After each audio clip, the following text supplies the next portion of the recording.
আজকে আমরা কি শিখব?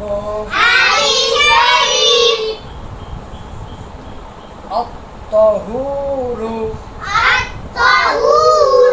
শাতরুল ঈমান। হাদিস শরীফ। আত-তাহুরু শাতরুল ঈমান। হাদিস শরীফের অর্থ পবিত্রতা ঈমানের অঙ্গ। পবিত্রতা ঈমানের অঙ্গ। আজকে আমরা কি শিখলাম?